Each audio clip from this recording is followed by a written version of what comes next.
Does God want a separation of church and state? Should Christians be voting biblical principles? Does it really matter who you vote for? Join Pastor Jerry Cook as he endeavors to answer these and many other questions over the next hour on Politics in the Pulpit. And now, Pastor Jerry Cook. Good afternoon and welcome to Politics in the Pulpit here on your hometown station, AM 1220 and FM 98.1.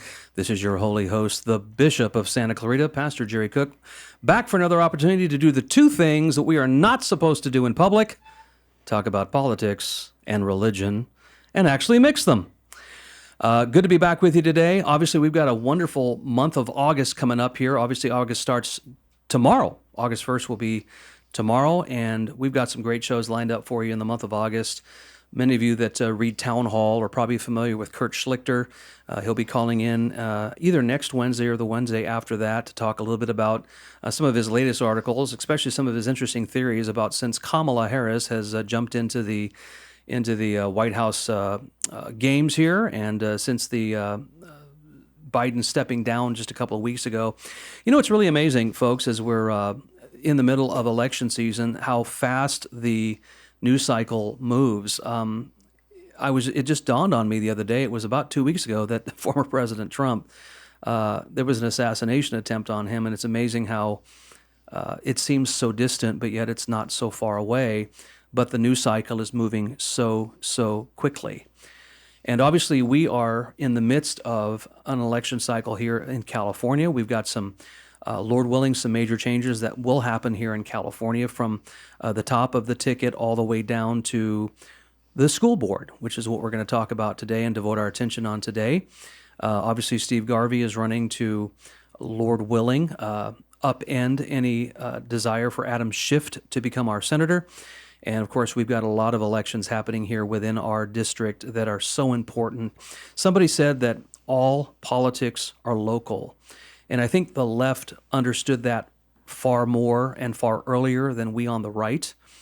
And so today, Erin Wilson, current Hart Board member and candidate for this November, Erin Wilson was sworn in back in 2023 after a position was left vacant by James Webb's resignation in April of 2023. Erin Wilson, welcome today to Politics and the Pulpit. Thank you, Pastor Cook. I'm happy to be here. I understand you come from good family stock. I do. Wilson, well, I mean, I guess Wilson is good family stock too, but Yes, I understand it is. that your uncle is Buck McKeon. That's true. That is correct. How was that growing up around Uncle Buck? And that's no reference to the John Candy movie. That's right. Well, it was wonderful growing up around all of my family. I had a large family, and we're kind of, this is our roots, Santa Clarita Valley. I was born here, and my grandparents came here actually partially for Uncle Buck because of his asthma.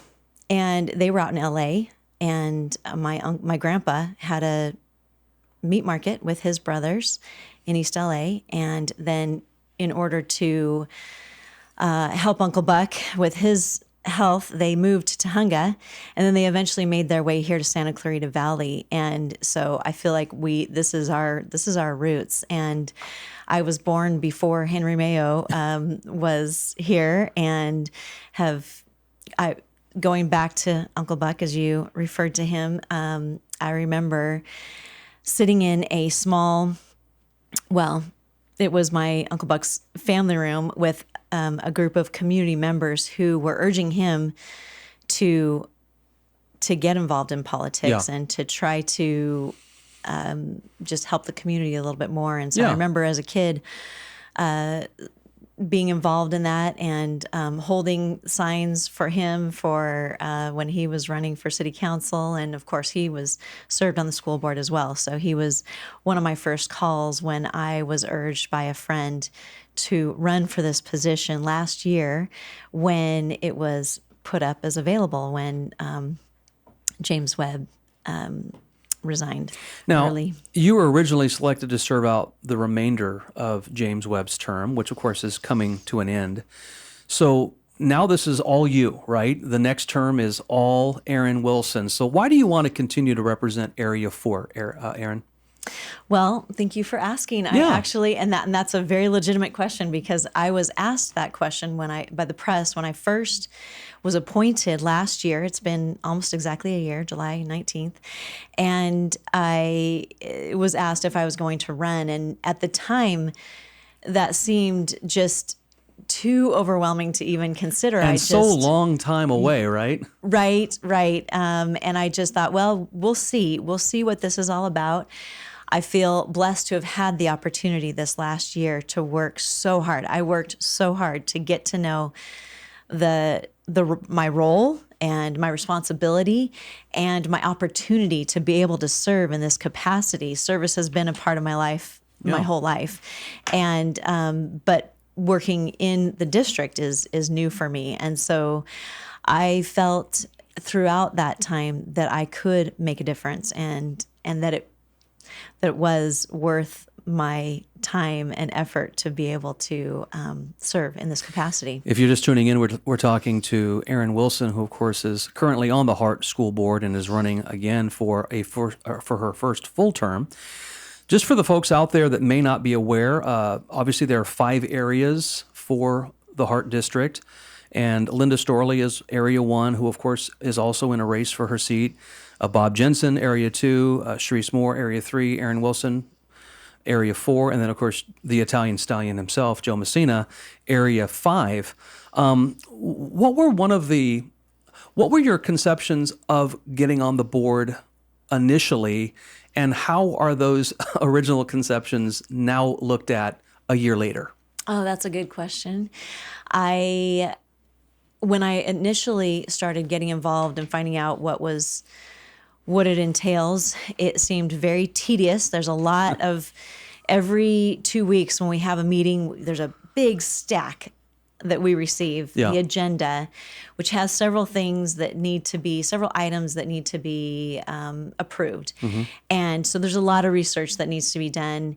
And it just seemed like a lot of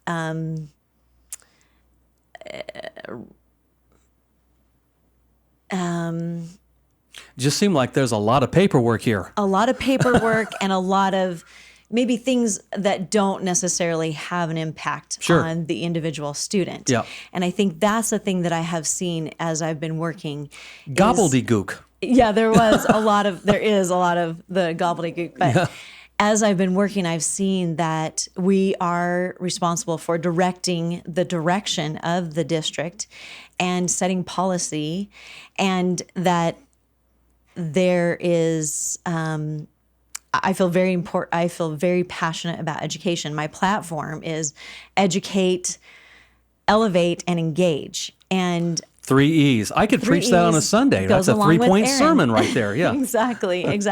And what I found is that a lot of people have lost faith in our system and the ability to educate. And so that's something that I feel I was interested in finding out. Where are we at educating, and what are we educating for? Yeah. Because, of course, there's a lot of people and a lot of ideologies that are making their way into curriculum. Yeah. And so I was interested to read, let's see if I can find this. If you're just listening in, Erin Wilson is looking on her cell phone right now and is looking for an article that she wants to tell us about. Yes. Well, it's not an article. It was actually an ed code that I found that was inspiring to me. And it kind of renewed my hope in the education system, because it's ed code 233.5. And it has to do with teachers' duties. And it says, each teacher shall endeavor to impress upon the minds of the pupils the principles of morality, truth, justice, patriotism, and a true comprehension of the rights, duties, and dignity of American citizenship, and the meaning of equality and human dignity, including the promotion of harmonious relations, kindness towards domestic pets, and the humane treatment of living creatures, to teach them to avoid idleness, profanity, and falsehood, and to instruct them in manners and morals, and the principles of a free government. Wow. And that just, I thought, that's right And there. how That's long right ago there in was our that? ed code. And how long ago was that written? I don't know, but my point is that is good. That's solid. That is solid. Yeah. And that is something that we should be holding our educational institutions accountable for. Yeah, and I'll guarantee you that the teachers union, which of course, you don't have to either poo-poo here on the show, but I'll bet the teachers union has never even read that. Well, I don't know if they have, but it does say it is the teacher's duties. Man. And so I think as citizens, we need to hold the educational system accountable for Absolutely. this and make sure that this is actually reconciled with what we are doing at school each and every day, and what is the foundation of our policy making on the board. I could read an article written by Erin Wilson talking about that ed code very soon in one of our local newspapers. Well, with that ed code that you just reminded us there, that's by the way, a great statement. I think that leads me to my next question, which is, what is your bedrock or guiding philosophy, Erin, that governs your thinking and decision making? Obviously, that had to be instilled into you early, and I'm assuming that same bedrock and foundation is with you today. Exactly. And I just mentioned it, the educate, engage, and elevate.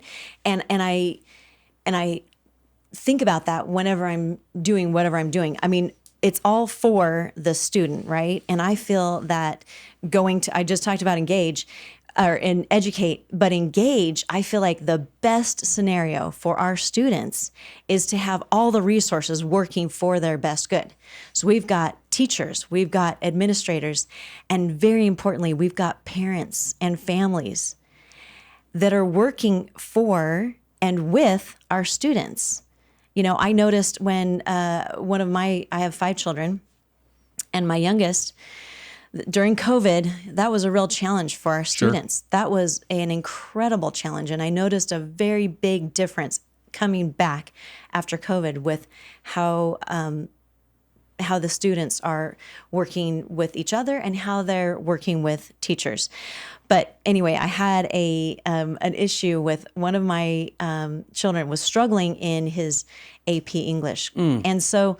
Who doesn't struggle in their AP English? But anyway, go ahead. But it was definitely more exacerbated throughout COVID. Sure. So what did we do? We got on a Zoom with his teacher and talked with my son, Shane, and his excellent teacher. I'm going to mention her name right now, Vicki Goodwin, because she is phenomenal. And I'm so blessed that we had the opportunity to work with her. So the 3 of us, and I'm counting my husband and I as one because we're the parental unit, us, my son, and the teacher worked together to figure out how we were going to help him succeed. And that's what I want to see, is that kind of engagement in our whole community with these resources to help the students succeed. Yeah. So that's one of the things. Then the next thing is to elevate. That's pretty self-explanatory. Yeah. Wherever we are right now, let's level up. Let's get smarter. Let's get healthier. Let's get more unified. Yeah. Well, with that said, what are your thoughts about the LAUSD essentially coming to a conclusion on cell phones in classes? And obviously that's going to affect us here at some point. Dr. Akash, who is also running for the Hart School Board, has kind of made it part of his platform to have smart students, not smartphones. And so, which I think is a great way to put it. Could not agree more. So what are your thoughts about that, Erin? And if that were to be implemented in the Hart District, would you be supportive of something like that? I've actually been pushing for that Great. for several months. I spoke to and am continuing conversations with district staff to make that a reality, because as your listeners may or may not know, we actually, last year was the first year that we implemented district-wide. All of our junior highs campuses were device-free. And when I say device-free, they had them in their backpacks, but they were not allowed to take them out during class They were time. not, yes, approved to be able to use them not just during class time, but even during brunch and lunch. And what we saw was incredible. People talking? People were talking. Students With each were other? talking to each other. They Wow. were laughing. There They were other having a humans at great school, time. right? It was incredible. And I mean, it took a long time, and there was a lot of work by all the administrators and teachers to enforce this policy. It wasn't actually a policy. It was a decision that Sure. that was made district-wide. But it was phenomenal. And so I felt eager to be able to see that continue into our high school campuses. Yeah. And so we were trying to make that happen. It's a slow moving machine at 20,000 plus students and 2,000 plus staff members, but absolutely we're working towards that. And every single administrator and teacher that I have spoken to completely applauds the idea of no devices in the classroom. There are divided opinions as far as outside the classroom, not that they have a problem with it. Every single one sees the negativity to it. Sure. But just the enforcement will be a difficulty, and also getting parents on board. So I would say to all your parents, if you have a desire to see your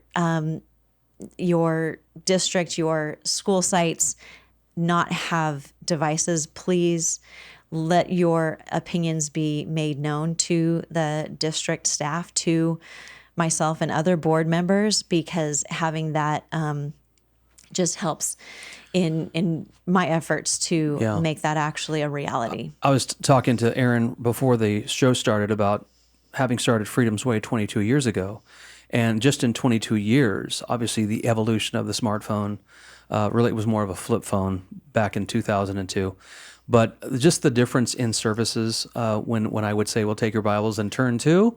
And 15 years ago, I'd hear pages and that would be music to a pastor's ear as they're turning into their scriptures. Whereas today, I don't hear as much because everyone's on their smartphone. Not everyone, but a lot of people have basically done that, especially some of the younger generation. But it would be good to get back to book learning via a book as opposed to relying on all of that electronic. And again, as others would say, the smarter the phone, the dumber the student, unfortunately. When we come back here on Politics in the Pulpit, I wanted to get Erin Wilson's thoughts about AB 1955, which was actually signed into law by Governor Newsom just a couple weeks ago, and about the impact of that on the Hart Board as well, when we return here on Politics in the Pulpit on your hometown station. All right, we're back here for bottom of the hour with Politics in the Pulpit with your holy host, the Bishop of Santa Clarita, Pastor Jerry Cook. And if you're just joining us, we are speaking to Hart Board member Erin Wilson, who also is running for a full term this November, so I'm assuming she is going to give herself a shameless plug here in a minute and say, vote Erin Wilson. But Erin, obviously, there are a lot of things happening within the school system today that someone like myself may not have experienced when I was growing up in the 80s and 90s, and things that I would have never thought about. Now, granted, I went to a private school, and something like this would never have definitely have been thought of, but my brothers went to public school, and still this was not something in the 60s and 70s and 80s with them either. But obviously, a couple of weeks ago, AB 1955, which I find ironic, 1955, they don't want to take us back to the 50s, but yet here's the Assembly Bill, 1955, but was signed into law by Gavin Newsom, who I happen to believe is a feckless governor that has ruined our state.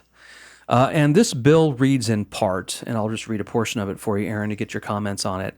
Quote, this bill would prohibit school districts, county offices of education, charter schools, and the state special schools, and a member of the governing board or body of those educational entities from enacting or enforcing any policy, rule, or administrative regulation that requires an employee or a contractor to disclose any information related to a pupil's sexual orientation, gender identity, or gender expression to any other person without the pupil's consent unless otherwise required by law as provided. Before I ask you my main question, what are your thoughts about AB 1955? Well, Pastor Cook, let me share with you. I'm going to borrow some words that say exactly how I feel. What we are hearing from our state legislature is that we cannot be trusted with this responsibility. We are hearing that the state knows better how to raise our children than we do, and that children who are not old enough to get a tattoo or drink a beer or buy a gun or serve in armed forces, or in many cities across the state even stay out past 10 o'clock, can make decisions about their health that will affect the rest of their lives without first consulting the very people who are held responsible for their lives.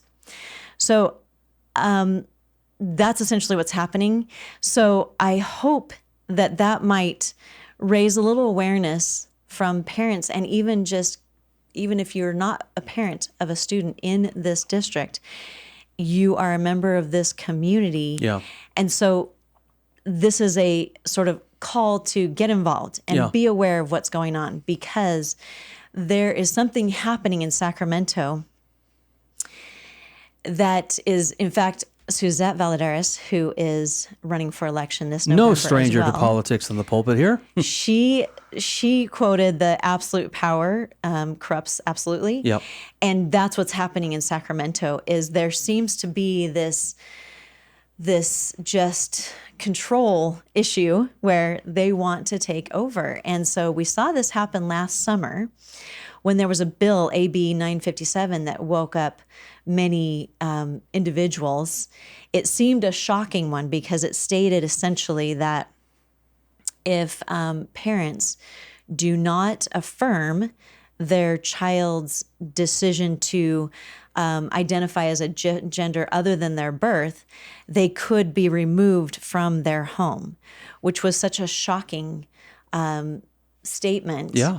That people started to think, wait a second, if they're saying that as if that is whatever, is completely rational and normal, then maybe we need to get involved and make sure that these kind of things are not becoming, that we're not complacent and letting these things happen. Yeah.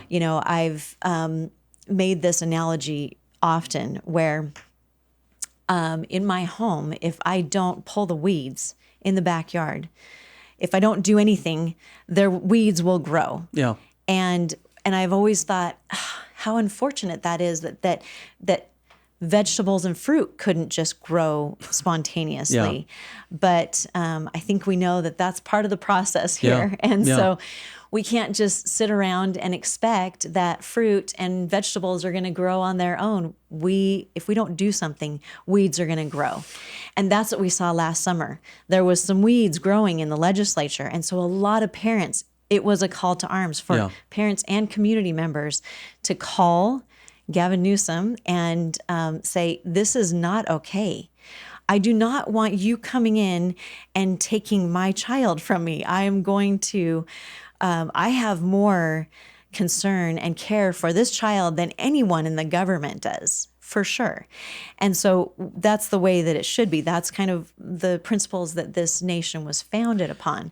And so that started this process, and we were able to get really involved and stop that from happening.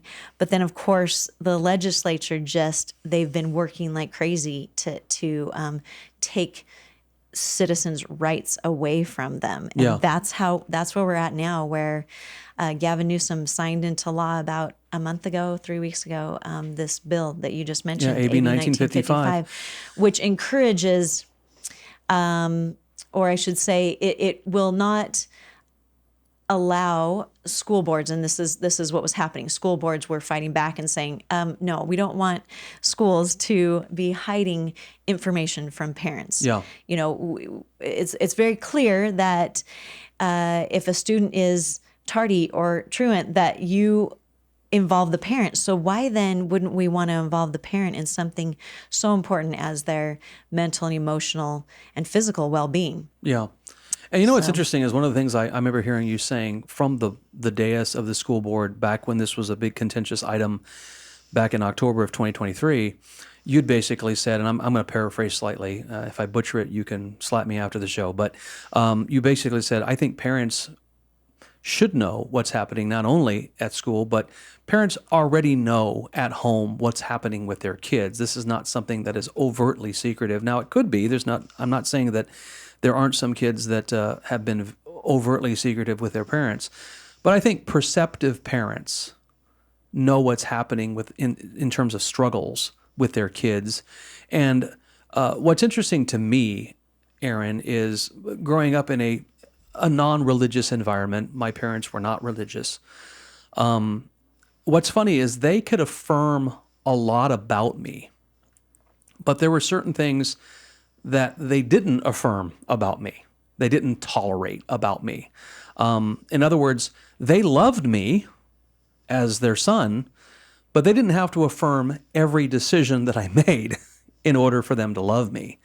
And what's happening today, at least from my perspective as a pastor, as a parent, I'm seeing things being switched, like in order to completely love your child or whomever, you have to affirm every decision they make. And I just don't see how that makes any rational sense. Well, it's interesting that you bring that up, because in my research, because this was, as you mentioned, a very contentious issue. There were very strong feelings on both sides of the issue. And so whenever that's the case, I try to, it's a call to me to educate myself, to find out more about it, to reconcile these two very different opinions, to find out what's really going on, what's at the heart of it. And I did speak to a psychologist with the district, and I asked this individual, if you had a room full of parents, what would you tell them? And this individual said that it seems that we have gotten to the point where we think to be a good parent means to give students or children anything that they want, and that's never been the right way to parent. That's not the bedrock of parenting. And the other thing that she said that is something that maybe some don't think about is that children are always pushing to find out where the boundaries are. Yeah. They will always push. And so this individual said, if you do not have a boundary, they will continue to push. That's how they know they're loved, is when they hit that boundary. Mm-hmm. They know that they are loved. You are protecting them. You are caring for them. And you mentioned what I had said at the dais, which was a call to parents. Because, as these battles are going and you have the legislature fighting for your children and you have all these different opinions going on, you have this child in your home right now. So my call to parents is still the same today as it was before, which was to put down the cell phone. We're talking about taking it away from students. Guess what? We as parents also need to have some boundaries for ourselves. Put down that cell phone and look eye to eye in that your child's eyes, and see them and talk to them and take the time to get to know them, so that you're not going to have secrets kept from you by the schools or by whoever, because you're getting to know that student. Yeah. Take them out for a walk. I treasure the time that I had where my dad I used to walk down from Canyon High School. I was a cheerleader, and after practice, I would come down to Howard and Phil's Western Wear, where he was working, and we would go walk around Sierra Vista Junior High. And we had some great visits, and I got to know him better, because there's a lot going on. There's a lot of hustle and bustle. And you just mentioned our news cycle, which is consistently just so much content. We're just overwhelmed with content in this world today. Yeah, you don't get time to really sink in to the event that just occurred. Correct. I mean, that you don't even get a chance for the water to seep into the sponge before the next cycle takes over. And that's on the international scale and the our country scale. But if you look at just the household, all the work that it takes to provide for the family and to nurture the family and to prepare food and get schoolwork done, there's so much going on that it's really difficult, but absolutely essential to take time to look into your child's eyes and get to know them better. So. Well, I'm not going to ask you to necessarily channel your thoughts about what parents think about this issue, because obviously I'm part of a faith community that definitely believes in the opposite of AB 1955. I believe that you're part of a faith community that is in the same vein. And what do you say to parents out there that might be listening that may be on the opposite end of this? What would be your words to them of how to handle their child when they say, and I'll use an extreme sense, hey, I'm a cat, and I believe that I'm supposed to be a cat. Would a Hart School Board member say, oh yes, please, you need to placate your child's thought about being a cat? Or how would Erin Wilson deal with that, just on a friendship level, with somebody who came to you with that advice and said, Erin, on a side note, not as a Hart Board member, help me with this with my child? As a parent, Yeah. when you first asked me that question, my thought was, my go-to is ask a question back. Mm-hmm. Like I just said, you need to get to know your children better. Ask them why they think that they are a cat. Why do you think you're a cat? Where is this coming from? Yeah. The ed code that I just read to you talks about the importance of teaching truth. Mm-hmm. And I think that sometimes that principle is lost in today's community, where it's kind of just all up to whatever you think it is. Yeah. So helping a... So wait a minute, Erin. Are you suggesting that you actually believe in truth?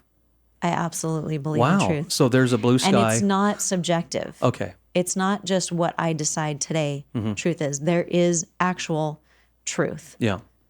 And I believe that it's our responsibility as parents and as community members to help encourage truth to prevail.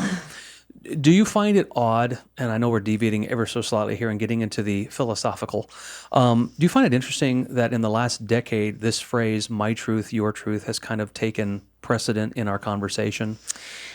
I don't. I don't find it odd, because what I just said, if I don't do anything in my at my property, weeds will grow. Yeah.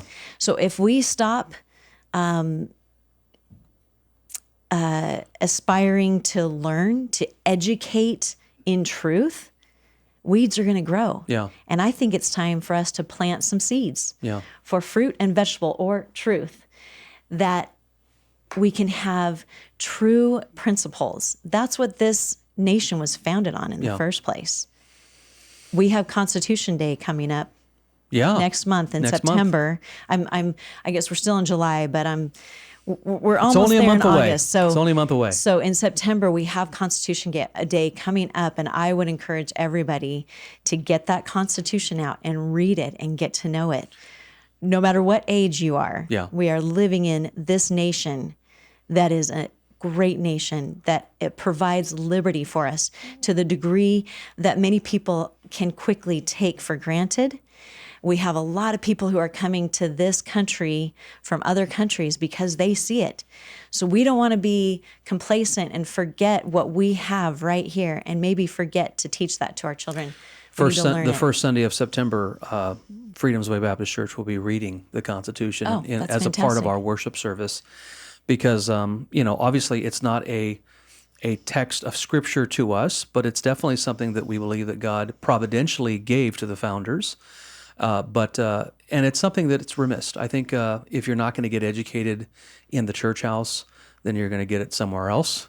And if when I look back at the history of our country, specifically the United States of America, I see that a lot of places, the churches were the central focuses of where they got a lot of their education, where they got a lot of their news. And this is where the community went to. And I think a lot of times churches, especially in the last 30 years, this is just me venting a bit here, Erin. I think churches have gotten so big for themselves that they've forgotten the basics of what God intended them for them to be, which is communicate the truth and be a bastion for the community. And, I think a lot of our churches have kind of just become places of of entertainment, unfortunately, but that's Pastor Cook ranting. That doesn't have to be somebody that on the Hart Board has to believe. When we come back, can you stay another 5 or 6 minutes with us, Erin? We're going to talk a little bit about, see what Erin believes about her opponent. She does have an opponent for this particular race. And then we'll end on a good note here and give some information out where you can help Erin with some money or volunteer or whatever the case might be when we return here on Politics in the Pulpit on your hometown station. All right, we're back here for our final segment on Politics in the Pulpit. This is your holy host, the Bishop of Santa Clarita. You're live on KHTS AM 1220 and FM 98.1. This is our final segment with Erin Wilson. I told her she'd only be on for about 25 minutes, but she ended up on the whole show. So this preacher lied to you, unfortunately. But we're having such a great time, and you're engaging in all these questions. So I thought maybe we'd keep you over for the last few minutes here. But happy to be here. I know that folks out there have never been on a board, maybe their business board or something like that, or maybe their housing association board or something like that. But you've now been on the Hart Board for a year. What is your relationship with the board members? Well, it's interesting that you asked, because you asked me in the beginning of the show what was different from my expectations. And I would say that's something that's different. I assumed as a board that working together like we do every 2 weeks, that we would maybe have a closer relationship. But I think dealing with the Brown Act, which makes it so that it is illegal for a majority of board members to be together. Mm-hmm. So, on a board of 5, that would be 3. Yeah. So you can only speak to one person at a time.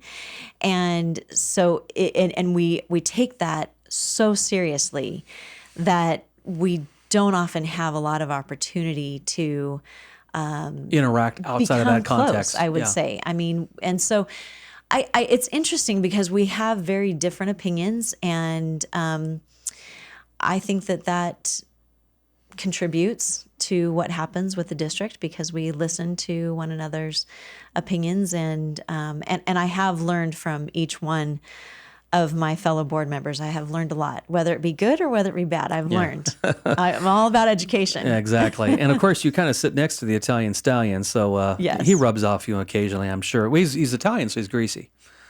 So that's how that works. But so I've got to ask this question. I'm going to frame it in such a way that will help you to understand how I want this answered. And of course, Steve Petzold, a colleague of yours, a friend of yours, as well as mine, is no longer in Santa Clarita. He is in Georgia, and he's listening in today. So Steve, thanks for listening in all the way from Georgia. Hope you're enjoying your grandbaby. The whole issue with the Hart Indian and the debate about this that started way back in 2020, then escalated in 2021, and then kind of came to a crescendo here this year. I know that you were not on the board when, what I would like to say, this tyranny of the minority just finds problems with everything, and saw the Hart Indian as some sort of racial insensitivity or whatever you want to say. I know you weren't there at the beginning of the process, but you are now at the conclusion of it. What would you have liked to seen, or what would you have liked to seen done differently originally to bring this thing to a close? Well, first of all, I think you talked about the concerns for racial insensitivity. I'm absolutely concerned about that, and we are all about every student opportunity ready. That is our motto as a district, and we are concerned. I am personally concerned for every single student. I want to make sure that their needs are met. And so if there are concerns there, then they need to be heard. And that's something that I think is important. And I think that they maybe were trying to do that, but I think that it wasn't, not everyone was listened to, because they found that maybe there were a lot of individuals who did not think that it was racially insensitive. It was actually, on the contrary, it was honoring to the Indian to be named at the Hart School. And considering that this was native land, why not continue to honor that native with that image? Right. There was a lot of talk about how to honor. And I think continually throughout history, there's been a lot of reference made to William S. Hart and his relationship with the Native American people and how he honored them. And so I felt like that it seemed a little bit like it was dishonoring to remove the Indian completely from the school.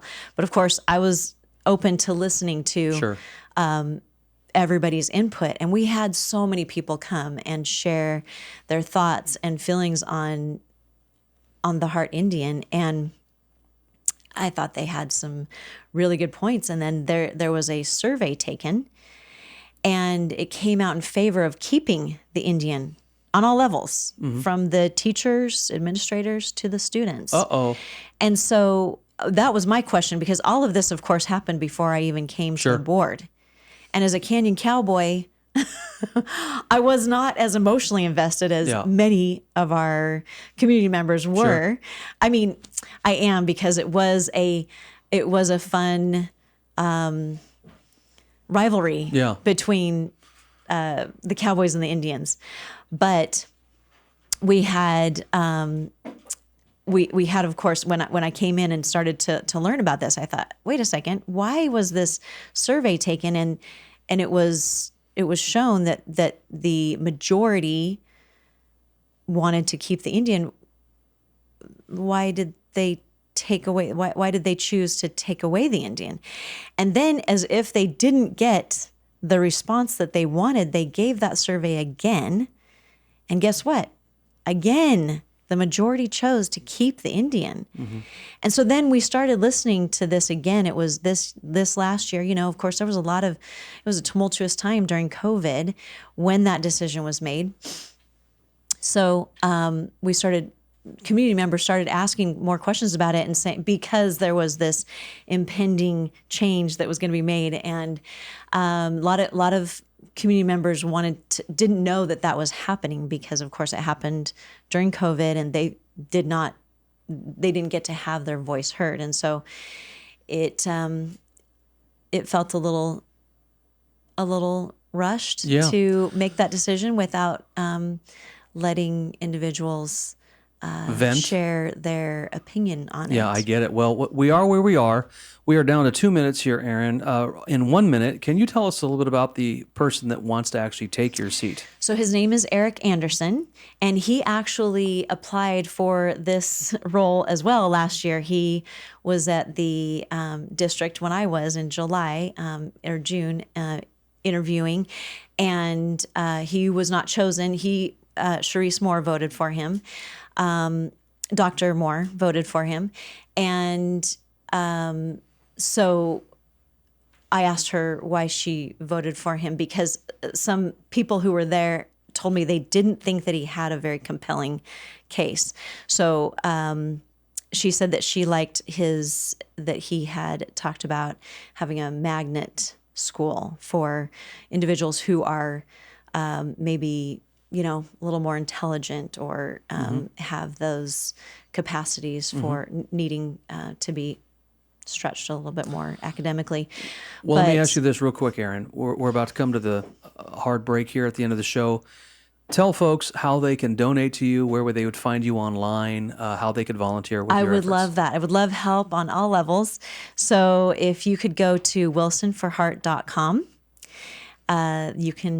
you can find ways to help me out there, whether it's walking or donating or money's good, right? Money will be helpful. I'm surprised how much money it takes to do this campaign. It's amazing. It's amazing that a Hart board district, a school board district, would take a good chunk of change. Yeah, especially most people don't know this is not a salaried. It's not. We don't get a lot of money for this job. So you're going to have to be relatively selfless in order to be in this job. Absolutely. Correct. Well, Erin Wilson, thank you so much for joining us today on Politics in the Pulpit. Hopefully we'll try to have you back on again. And again, make sure you get out there and look her up online and donate if you can. Next week, we're going to have Kurt Schlichter on from, I don't know where he's going to call in from, but he's going to call in from somewhere. And hopefully you'll listen in next week. Same bad time, same bad channel here on your hometown station.